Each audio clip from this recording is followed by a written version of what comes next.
Welcome to a very special Liverpool is running away with the Premier League edition of the Language Barrier podcast. I'm Ryan Segelke.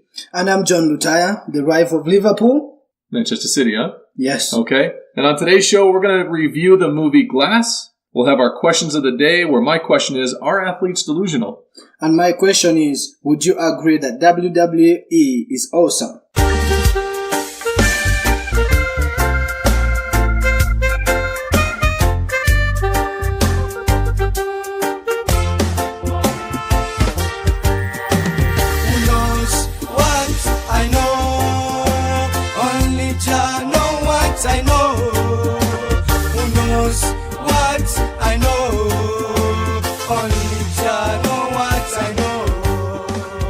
All right, John, let's start off today with what's popping in your head. What's crack-a-lacking in there?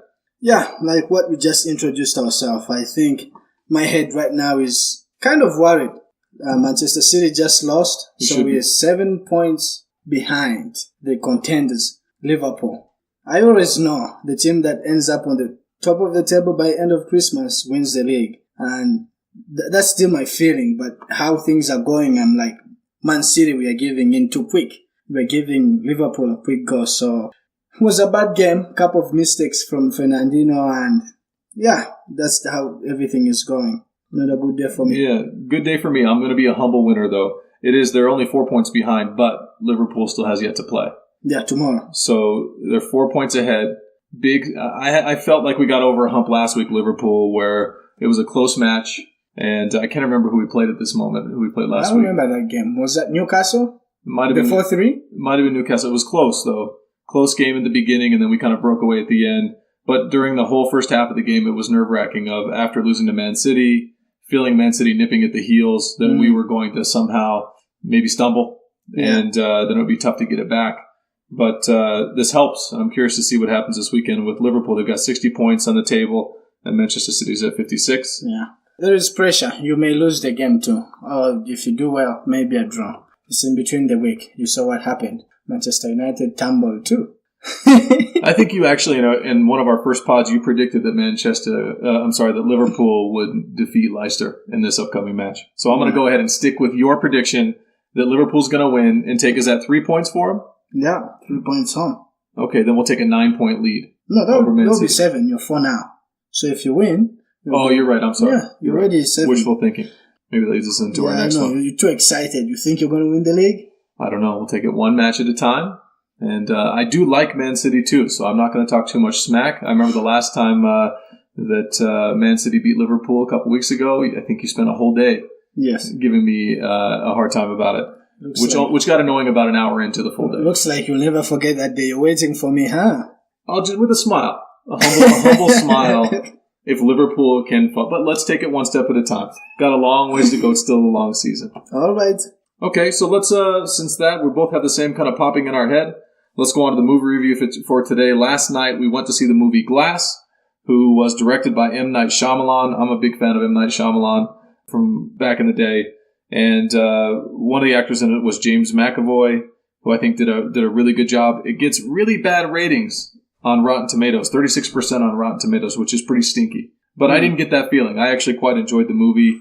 I thought that James McAvoy, his performance, he had multiple personalities in it. And just to be clear, we're going to give some spoilers in here. So if you haven't seen it yet and you'd like to, fast forward through this part. But James McAvoy has multiple personalities. Edward Norton had multiple personalities in Primal Fear and was an amazing role. Then I think it rivals Edward Norton's multiple personalities role in Primal Fear. I did a great job. He was riveting. He kept me entertained throughout the whole movie. Okay, yeah. For me, the movie, I enjoyed it. I enjoyed the movie Glass. I'm not so much into movies. I go once in a while with family and friends. I have nothing to say about the movie except the uniqueness I saw in the movie. The movie was presented in a way that we don't really see what's going on. Everything is kind of, in the book? Was it in the comic books? At least that's how I saw the movie. We didn't really get the chance to see the superheroes. In the previous movies, we see what the superheroes can do and how important they are. But this one, they were like somehow being talked about in the comic books, and they happened to be there, so it was like they're fighting for their existence. Whereas in the previous superhero movies, we've been seeing them being accepted and praised, right? Yeah, sure. Well, I mean, let's talk about who was in the movie for a minute. Samuel L. Jackson, who you're a big fan of Samuel L. Jackson. I am too. Yeah. He plays Glass in it, who's really somebody who you could drop a flashlight on them and they will break bones. But he's got a tremendously bright mind. Yeah. And he used to own comic book shops, I think, and is how the story goes. And he's really the mastermind behind this whole movie. Right. And I think what you're getting at, though, is there's a lot of plot twists. And Bruce Willis, who's in there, too, plays Unbreakable from the movie Unbreakable. I forget what his name is. Was it The Shadow or something like that? What did they call him? Mr. Shadow or something like that? I can't remember. Somebody from the pod will remember what he was called. But Bruce Willis. So there was Bruce Willis who was fighting James McAvoy, the Beast. Yeah. Yeah, I think where it gets a 36%, though, is that there were lots of plot twists, which I quite liked. I didn't know where it was going. My mind wasn't thinking ahead of, I know where this is going to go. I've seen this a million times, which many superhero movies do and get a bad rap for. Yeah. And it was setting up. So again, spoiler alert, if you want to watch it without hearing this, fast forward through this. But there's a moment where it's leading up to this big fight between the bad guy and the good guy at this gigantic brand new tower, the biggest tower in whatever city they're in. I can't remember the city. Philadelphia? Maybe Philadelphia. Okay. And it doesn't actually happen. Yeah. They don't actually get there to that fight because Samuel L. Jackson's character Glass had a different plot twist in mind. Right. And that's where it comes out. So I guess we won't give a complete spoiler. But the big showdown doesn't happen. Yeah. It ends up kind of fizzling out at the end, and I could see where people give it a 36%. But I just think that James McAvoy's performance was so good. I was into it from beginning to end. Mm-hmm. We watched it after 10 o'clock last night, which my bedtime is 9 o'clock. Yeah. So I was able to stay awake. I saw you glancing over at me to see if I was actually awake. One last point I have on this is that we tried last night for the first time to put Milk Duds in popcorn. Right. I thought that was a phenomenal idea. I don't know that you loved the Milk Duds. I did. That was my first time, and I thought it helped. You know, the milk that sticks in my teeth and the popcorn gets it away. It was kind of a good thing for me. For me, salt and sugar. Yeah. I mean, you won't believe that, but it's really awesome. It's really not good for the digestive system. But, you know, you have one handful. Your first handful is popcorn and Milk Dud. Mm. The problem is the Milk Dud lasts longer than the popcorn. Yeah. So now the popcorn's gone, you still have Milk Dud in your mouth. Mm. Then you grab another handful of popcorn, no Milk Dud again, and you can enjoy the same kind of sweet and salty experience a second time with one Milk Dud. All right. I like that experience. So what would be the review for that combination of milk and popcorn? Better than usual popcorn. I'd give it like a 4 out of 5. Oh, okay. That's really high. What about you? I'll give it about 4.5. Worked for me. I'm surprised. And how about your movie review? What was your at 4 out of 5? I would give it a 4 out of 5 again. So Milk Duds and the movie were both a 4 out of 5 for me, which is pretty high. I'm feeling a little bit like I gave it too high a rating, but I really did like James McAvoy's performance. I'll go with a 4 out of 5. For me, I think it was the perfect movie I was looking for. I will give it a 5 out of 5. Oh my God, 5 out of 5. Definitely. Okay, I have to just put this in context. We have taken you to how many superhero movies in the past? 3? 4? Yeah. 3 or 4. And what would you give the rating of those superhero movies? And we're talking Avengers, Marvel, anything along those lines. We've taken you to those. Spider-Man. Is Star Wars another super movie? Star Wars can be in that same kind of fantasy, sci-fi. Yeah. What was that for you? Give those a rating as a group, if you could. As a group, I'll give them maybe a 2.5. That's higher than I thought you'd give them. I just remember looking over you and just stone-faced watching these movies while, Leslie and RJ and me were very much into them and enjoying them. You were not enjoying them almost as much as how you enjoyed taking your first Broncos experience in. Yeah. You did not quite enjoy your first NFL experience either. I think you looked more at the cheerleaders in the book than you did at the game that day. I think my perception of the movies comes in a different way. You know what I always like? I'm a person of documentaries. So if I see a movie that is too way to the extreme of reality, I'm just zoomed out. Which surprised me because you are somebody who likes to be free and loose. And that's a very serious mindset. Like, I want to see real things. I don't want to see things that are too far out there, too fantasy. I kind of get it. I'm kind of in that same route too. The ones that are supremely fantasy are tough to get into. I like some of the superhero ones. Mm-hmm. But I'm surprised that you're not, because it's just going and relaxing for 2 hours. I mean, if I can compare, last thing to say, if I can compare the superhero movies we've seen in the past, the Spider-Man, and with this Glass, at least Glass you could see the reality. I could enjoy seeing those superheroes still being who they are. We could see the human figure right there. That's I thought that was something powerful. The Beast was not so extraordinary, right? He was still, even though he was trying to change and turn big, we could still see the human muscles. How awesome was that? You didn't like that? No, I thought it was very good. I was into the movie. I'm an M. Night Shyamalan's fan. McAvoy's awesome. Yeah. You gotta love Samuel L. Jackson. I thought Bruce Willis did a pretty good job. I mean, he plays a pretty dull character overall, I think. That character that he plays from the Unbreakable movie is not something that's going to jump out the screen. So I think if you're looking for the typical superhero movie, this is not the movie for you. Yeah. Where, they're flying into a vortex and fighting ice giants and, from other dimensions and realms, the realm of Asgard or whatever. Right. Throwing, hammers around. That's probably not for you. I like those. I know you don't, but this was both a win for us. That's interesting. That's good. Definitely. Okay. That kind of brings us into my question of the day. So first question of the day is, are athletes delusional? And let me give some context to this. Is I listened to an interview by a movie director. Yeah. His name is Steven Soderbergh. He did Aaron Brockovich, Traffic, Ocean's 11, all the Ocean's movies, Ocean's 11, Ocean's 12. I can't remember how many numbers there were.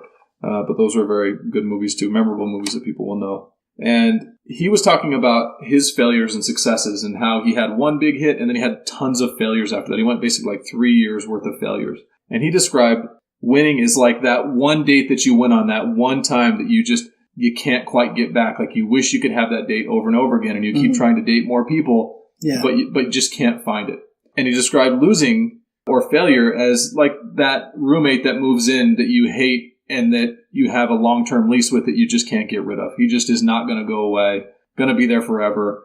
It's always around. Failure is always there. Winning is like this, a little bit mystical. You can't predict the winning.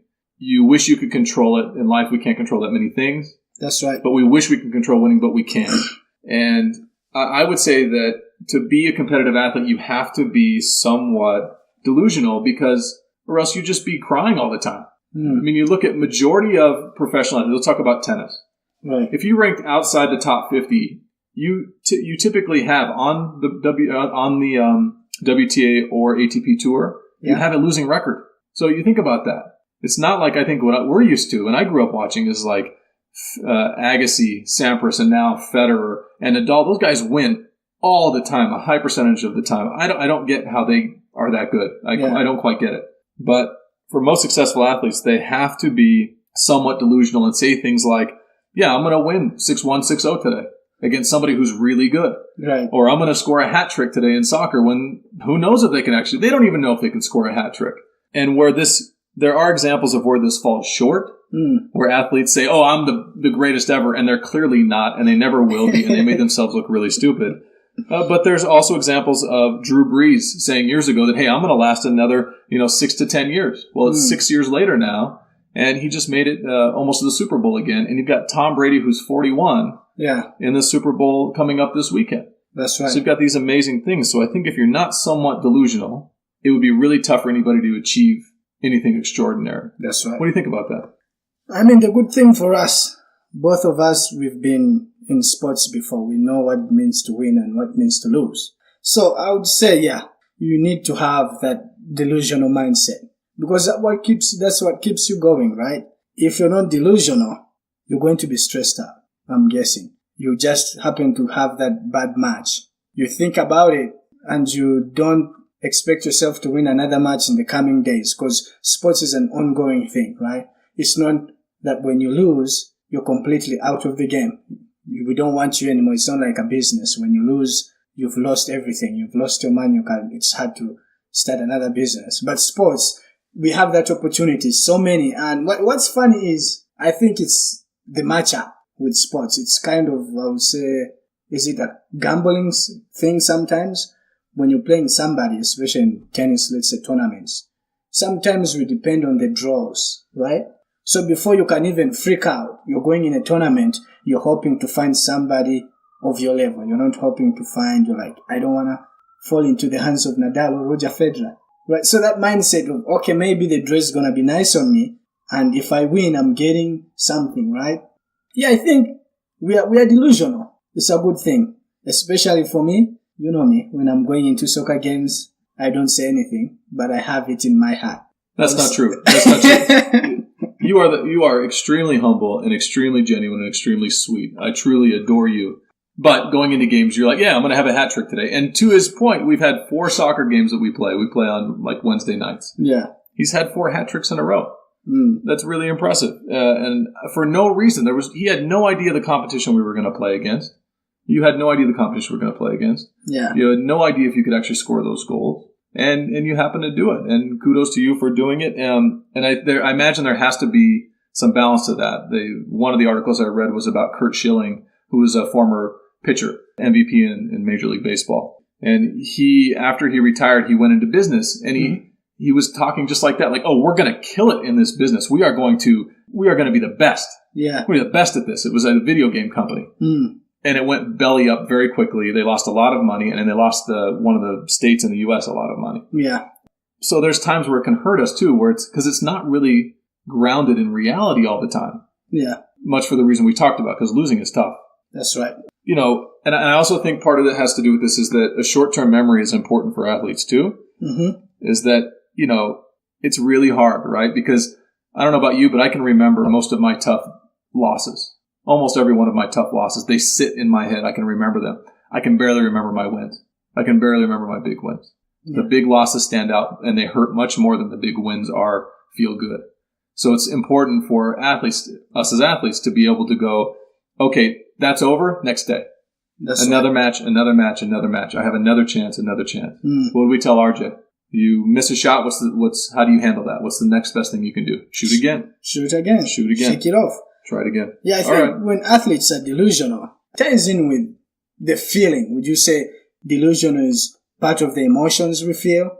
It takes courage to say all those things before the real game. And it's like kind of a feel, your impact. It's just because the professional athletes, Roger Federer and Rafael Nadal, all the time when they're giving press conferences, it's like they've been coached a million times on what to say and how to behave. Yeah. But inside them, they also feel when they're going to win a match and when they're going to lose a match.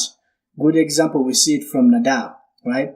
When Nadal is going to win a match, you'll see him sometimes he'll come on the court shaking, jumping around, and quickly starting off things. When Nadal doesn't feel he's going to win a match, comes in as a humble boy and starts to panic right away. Miss hits, miss shots he's never missed before, like in the Australian Open. The final of the Australian Open. You see, was really scared. He didn't feel the delusion. He didn't have the delusional mindset.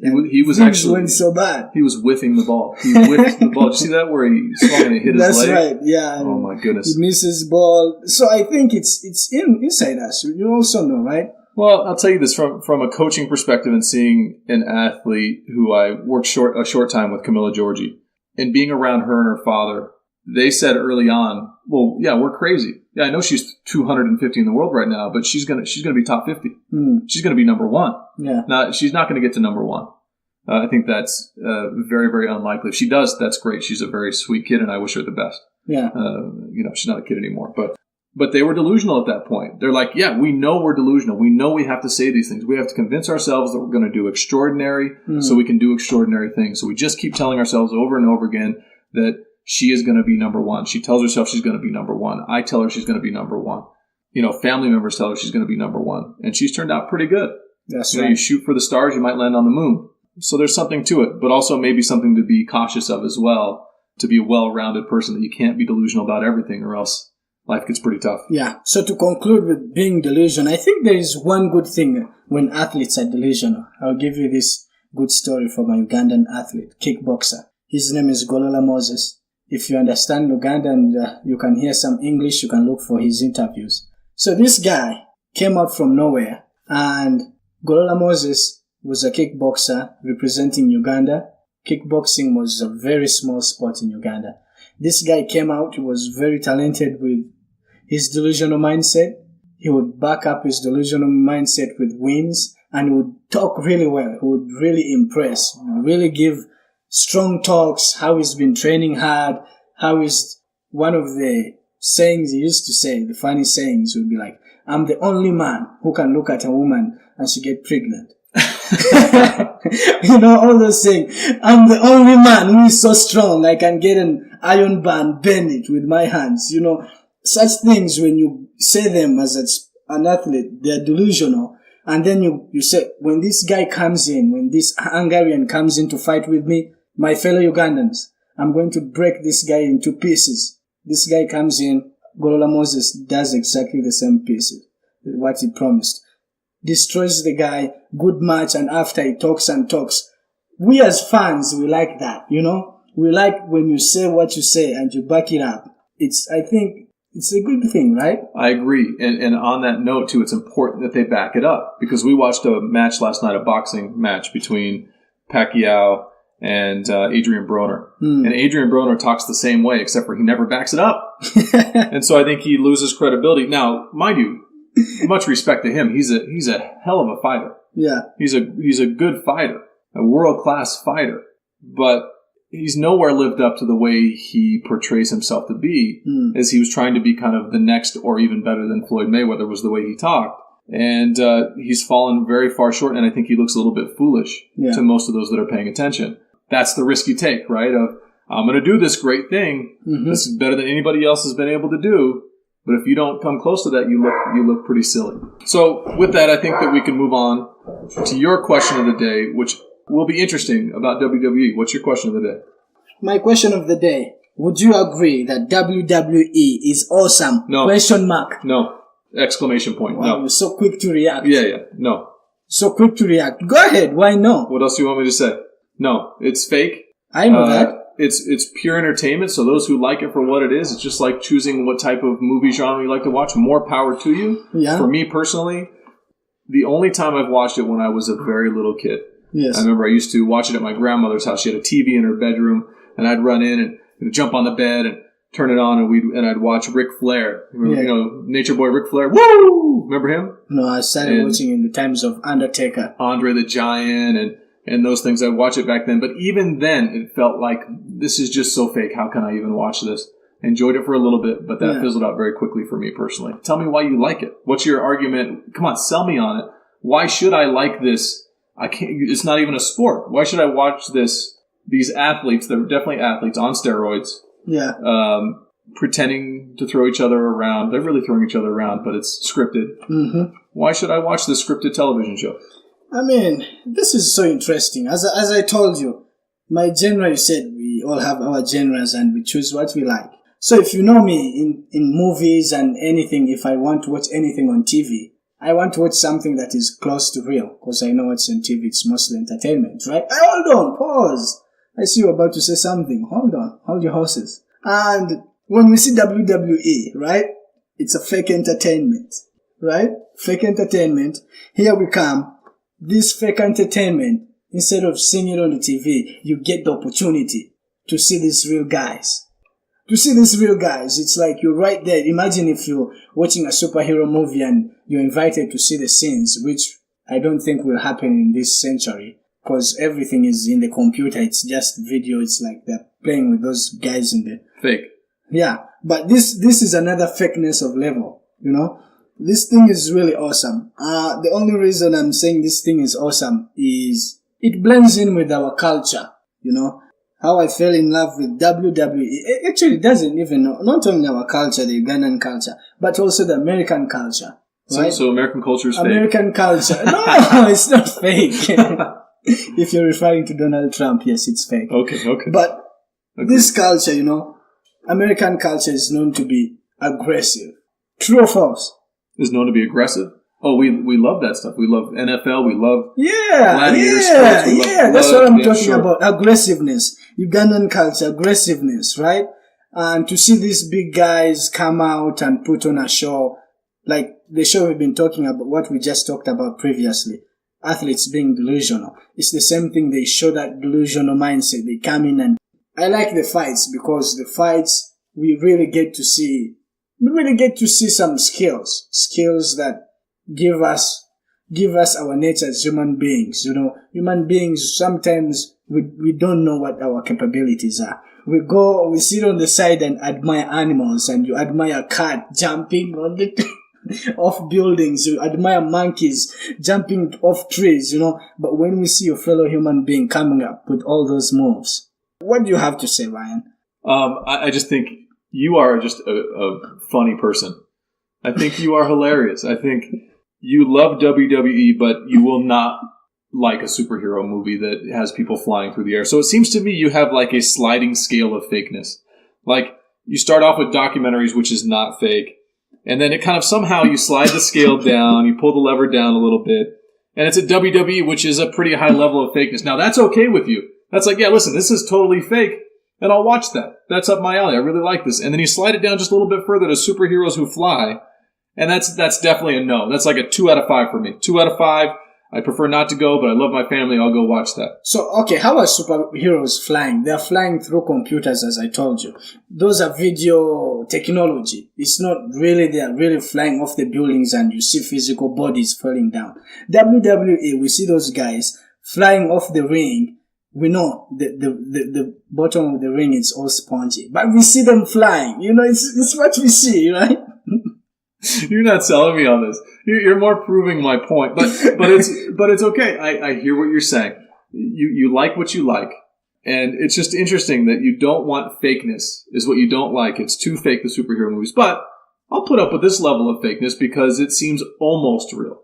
What fakeness we're talking about? It's scripted. This fakeness is fake. Let me clear it up. Scripted, but it's. Sorry for interrupting. Let me clear it up. Donald Trump has been on WWF, which was what it was called before WWE, and WWE many times. Yeah. By the way, King of Fake has been on this. That's the level of fake that it is. It's all scripted. They have fake muscles that are injected or somehow enhanced. Yeah. When yes, of course, sometimes they get hurt doing what they're doing. Right? They are still physical. It is really bodies hitting against each other. Yeah. Sure, there's some realness in terms of that, but still, it's. They're not really body slamming. They're not really going to break their arm when they're bending it back, and they got to tap out. Oh my God, all that stuff. So again, in my mind, I now have this sliding scale of fakeness that will continue to be clarified as we get to know each other more and more and more over the years. It starts with documentary and the sliding scale of fake. So that's completely real. WWF acceptable. Superheroes who fly not acceptable. Is there anything even below that? Well, back to the question. The question was so simple. Would you agree WWE is awesome? I answered this 15 minutes ago. Hold on. No. Hold your horses. WWE, we know it's fake. I know it's fake. You know it's fake. But we're talking about what now they produce. Listen, there's somebody out there right now. What they produce, is it not awesome? What we see, is it not awesome? No. Like superheroes, we know it's all fake. Not real. But what we see on the level, what we see, is it not awesome to see that? No. Kind of production? I don't enjoy it. You don't enjoy superheroes now? No, they hear you. No. I enjoy watching superheroes. I enjoy watching movies. I enjoy watching a proper plot. But I'm not into grown guys going out and wrestling together under a plot and fake body slams and fake scripts and Donald Trump coming on their show and. That was a bad image. I don't know why they let him in. But the point is it not awesome to see those guys? I mean, what they do. Hey, let me say this. You want me to say yes. So what I'll say is, I think it's awesome that you like it. I will not watch it with you. I'll watch 99% of things with you, even stuff I don't like. I will not watch this with you. I am not on board with WWF or WWE or whatever it's called these days until you come up with a stronger argument. For a person like me, coming from a different culture, and we see these guys just doing their thing. I told you, what they're doing, we sometimes as human beings forget what we can do. Leave alone the plotting of the match fixing and it's so funny though. Those knuckles. Leave apart all of this and focus on this little part over here and you'll love it. You're like, no, I'm not going to do that. That's not because that's what we know. We already know what's happening. The good thing is they're not hiding what's happening from us. That's true. That's fair. So that makes it awesome again. If they're not hiding what's happening from us, the match fixing, the fakeness, the punches, but what they got to do, those athletes, what they got to do, they come out and do all those moves. I mean, let's be clear though, it's sheer entertainment. It is not sport. It is not real. It is just sheer entertainment. It is very similar, you're right, to watching a superhero movie. Yeah. And the entertainment, I thought to me, is awesome. I don't know to the listeners. feel free to comment on our podcast. Yeah, talk with us. Email us. Let's see. So we want to hear from you. I think it's awesome. Be on my side. Ryan is, I think, as we said, I don't want to say it again, but age. Ryan is out of that caliber, but maybe, but I think I have some common sense too. That I'm not gonna. I'll waste my time, and it's interesting. It's where we want to waste our time.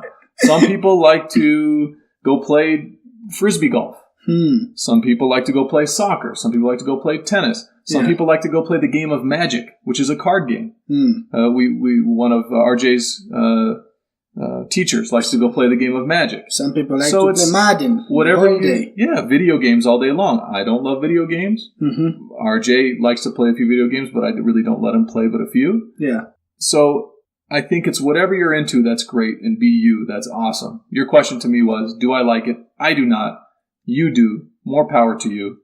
It's awesome. And anybody else who likes it too. I think people will agree it's awesome. So for me, I don't know how to put this, but I was disappointed when I came to the US and I didn't find the full exposure of WWE as it was exposed to our culture. It was so exposed to Uganda when I was in Kenya. It was a big thing. Would schedule our time and just go and watch this WWE as friends and buddies, hang around, enjoy.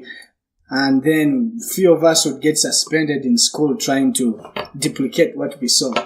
And then I come here in the US. This thing is not big as I thought. I thought it was going to be the biggest entertainment field. I know they're the biggest wrestling promotion in the world. They have over 500 events in the world. Okay, let me give you a little bit, okay? Let me give you a little bit of what you want to hear. Just because I like to see you smile. So I will say that I have seen wrestling during the Day of the Dead celebration, which is a Mexican holiday. I have seen it there where they're celebrating something. There's a bit more meaning behind it. I'm with that. I'm okay with that. Yeah. I like that. I quite enjoyed that kind of celebrating Mexican heritage. You know, wrestling in their culture has been happening for a long time, and I think I enjoyed that. I'll give you that. Thank you. Okay. All right, with that, let's wrap up the pod. That's a wrap. And please go rate us 5 stars wherever you get your pods. Please rate us 5 stars wherever you get your pods. Follow us on Facebook, YouTube, and Twitter at El Barrier Podcast.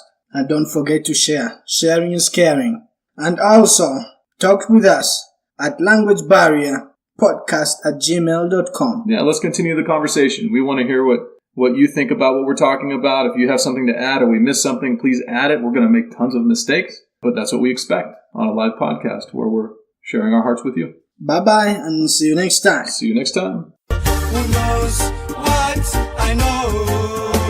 Only Jah know what I know. Every day's a struggle, every day's a hustle. But one thing me tell you, never give up in a life. I remember how much work you've been putting in day after day. Waking up early in the morning, working out late till evening. Remember, because of the number days, a man will not always be stealing, no lying. Jah will serve, no fear.